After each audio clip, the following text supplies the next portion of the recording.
जय Jagannath. Assistant professor college branch नियुक्ति रे किछि अनियमितता कथा ए किछि दिन तळे आपण न्यूज रे देखिथिबे। कथा हला स्पष्ट दिबालोक रे जदि रूल आउ जहा भी गाइडलाइंस अछि एनसीटी रो सेटा जदि वायोलेशन हे जाउची, बड़ बड़ उच्चपदस्थ अधिकारी माने अछंती, से माने अत्यंत उच्च शिक्षित, ता सहित ओडिशा पब्लिक सर्विस कमिशन जे कि से परीक्षा परिचालन दायित्व नहीं बा चयन दायित्व नहीं, सेठारे भी जो मेंबर माने अछंती से माने भी अनेक समय रे प्रोफेसर बा आपण कहि परिबे अन्यान्य प्रशासनिक दक्षता थिबा व्यक्ति विशेष सेठी बसुचंती। ए समस्तंको दृष्टि अगोचर रे जे कोनस जिंस हेइ जीवो सेटा विश्वास करिबा हुए तो आपण मानक पई सहज होई न पारे, किंतु मो पई एटा विश्वास होई जाउची। काहे कि ना दुईटी कारणरू जेतेबेले जणे करप्ट हेइ जानती से माने जानी कि आखि बंद करंती बा जो माने खामखेल हेइ जानती सेतेबेले से माने निजर चिराचरित प्रथा जहा थाए काम करिवार सेटा भूली जानती। आपण सुनिले आश्चर्य हबे जे गोटिए डाएट रे बा सिटी ट्रेनिंग स्कूल बा आपण कहि परिबे प्राथमिक शिक्षक माननकु तालीम देउथबा जो विद्यालय बा महाविद्यालय जहां भी आपण कहंतु सेठारे पाठ पढ़ाउथबा शिक्षक मानकर योग्यता सर्वनिम्न एमएड क्वालिफाइड हेइथिबार आवश्यकता थिला बेले जेतेबेले बीएड बा हाई स्कूल टीचर माननकु तालीम देला बेले सेठी एमएड न रही ताठु तळे बीएड क्वालिफाइड रो ए जो मानदंड कोहळ करा जाई रखा जाईची, रूल को इग्नोर करिकि रखा जाईची, तार उद्देश्य कौन थिबो ता पछरे भगवान को जणा। ए कथा मध्य मु कहिबाकू चाहे जे जो मान को नियुक्ति दिया जाईची सेथिरे कोनोसी दुर्नीति रहिची न रहिची सेथिरे मु जीवी नाही, काहे कि ना मु प्रमाण थिले कथा कहे। तेनु जो माने सिलेक्टेड हेइचंती से माने भी मोर भाई भौणी, मु तांको विरुद्ध रे भी किछि कहिबाकू चाहिबिनी, किंतु हां एतिकी कहिबी जे को क्वालिफिकेशन आधार रे से माने नियुक्ति पाइचंती जदि सेटा आईन सम्मत नुहे ताहले एनसीटी चुप काई की बसिची। अनेक समय रे अनेक थर किछि भाई जो माने अफेक्टेड हेइतले से माने बारंबार लिखित अभियोग देला परे काहे कि या ऊपर कार्यानुष्ठान निया जायनी। विभागीय मंत्री जो माने अछंती, विभागीय सचिव जो माने अछंती से माने पुराना जिंस हेइ पारे, किंतु एकु गंभीरतार सहित विचार करी जो माने योग्य तालीम प्राप्त से माननकु असिस्टेंट प्रोफेसर हिसाब रे नियुक्ति देबार आवश्यकता रहिछि। मामलाटी वर्तमान विचाराधीन रहिछि ऑनरेबल ओडिशा हाईकोर्ट रे, किंतु मु एबे भी कहिबाकू चाहे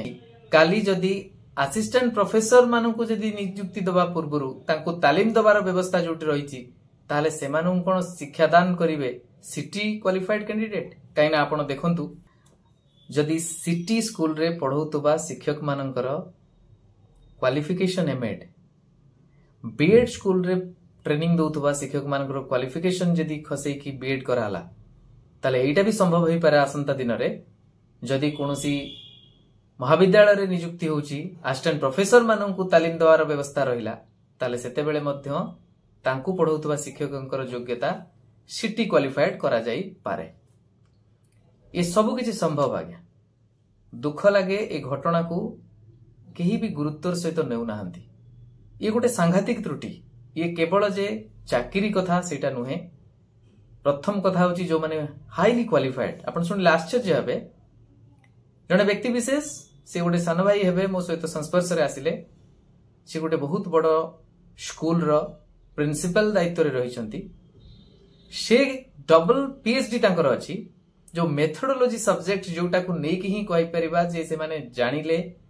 से माने अन्य माननकु सेही भली भाबरे शिक्षा देबे को मेथड रे पाठ पढाइबार आवश्यकता रहिछि। जने शिक्षक शिखि के अन्य को शिक्षा दान करिवो,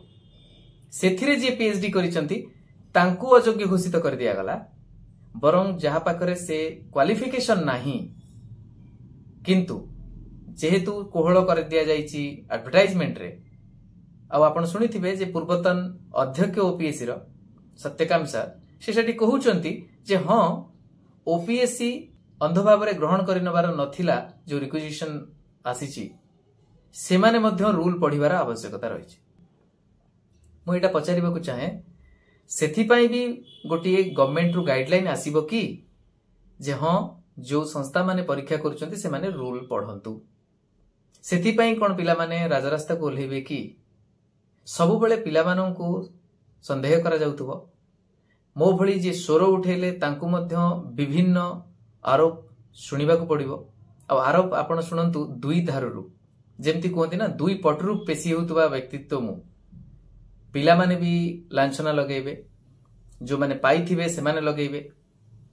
अन्य माने जो माने आशावादी अछंती कहबे एमको पई प्रोसेस डेरी होउची ये काहे की इशू उठौचंती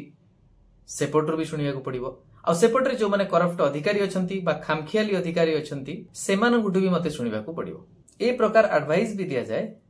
जे आपण आपणको कथारे मुंड पुरांतु जणे एडवोकेट को पई बा जणे शिक्षित युवक पई कामटा कोन मो पर्यंत जानि पारिनी मो हिसाब रे इट्स माय ओन बिजनेस काहे कि ना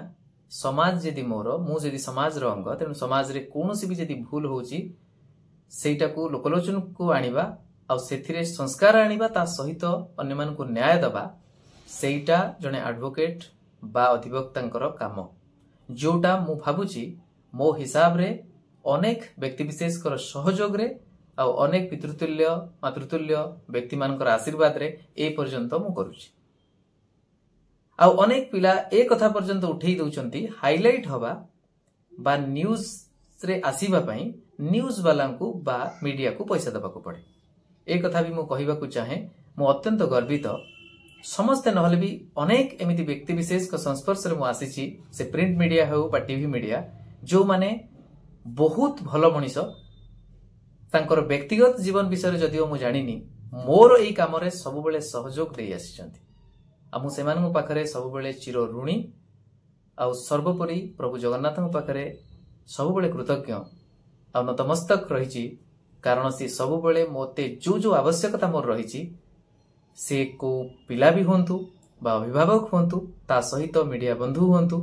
कोठी ना कोठी मार्गदर्शक हिसाब रे सब बेले पाखरे रखिचंती सेथि पई आजि पर्यंत मु ठीक ठीक इश्यू रे वॉइस रेज करूची आ ठीक ठीक समय रे ठीक इन्फॉर्मेशन विश्वास करी अनेक व्यक्ति विशेष मो सम्मुख को आणुचंती से विश्वास तांकर जते बेले रहूची एठु न्याय मिली परिबो आ मु प्रभु का आश्रय रहिची से माने मो आश्रय रहिचंती मु भाबुची जे मु सबुठु भाग्यवान जे न्याय दबार काम मु केवल जे न्यायालय उपरे भरोसा करिक रहिची ता नुहे जे समस्तंटु ऊर्ध्वरे प्रभु जगन्नाथ का आश्रय रहिची आउ से रास्ता रे हो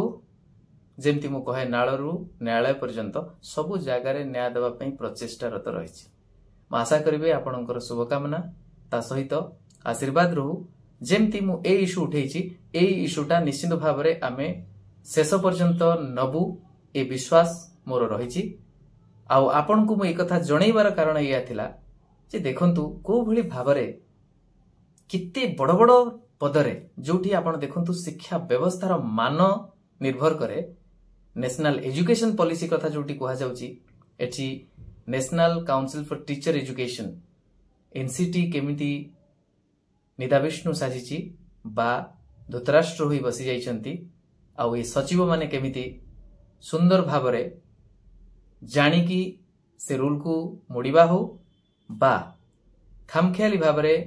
एई भली अधनस्थ कर्मचारी को देई दउछंती आ मोस्टली सेठी थांती आपण जानिछंती ओडिसा एडमिनिस्ट्रेटिव ऑफिसर्स बा अन्यान्य व्यक्ति विशेष जो माने शिक्षा विभाग रे सेमती कोठी असिस्टेंट प्रोफेसर एसोसिएट प्रोफेसर थिबे सेही माने ही एजुकेशन डिपार्टमेंट रे रहउछंती आ से माने रही जदि ए प्रकार कार्य करूछंती ये अत्यंत निंदनीय आ सर्वोपरि आमे जदि कहिबा घृण्य मो कहिबी एबे भी समय अछि सरकार सठिक निष्पत्ति नियंतु जो योग्य हाईली क्वालिफाइड पीएचडी करिसंती नेट क्वालिफाइड डबल पीएचडी से भली व्यक्ति विशेष को जदि आपण डिप्राइव करी अन्य मानन को नैचंती ताहले ये जघन्य अपराध ए अपराध जो माने घटैचंती जो उद्देश्य रे घटैचंती तार पर्दाफाश हवा दरकार आ जदि एटा खामखियाली भाव रे करा जायची ताले एबे जागी जानतु काहे कि ना मोर भाई माने मोर भौणी माने ए समाज रे समस्ते धीरे धीरे उठिलेनी ये गोटे चेतावनी ता सहित आपण माननकु गोटे संदेश जे हाँ ए प्रकार खामखियाली नीति आउ चलिबनी कहीं आम समस्ते एक अच्छु आगु को अनेक इश्यूरे एभली भाव आम उठेबू आउ जीतबू। रहुची नमस्कार, जय जगन्नाथ।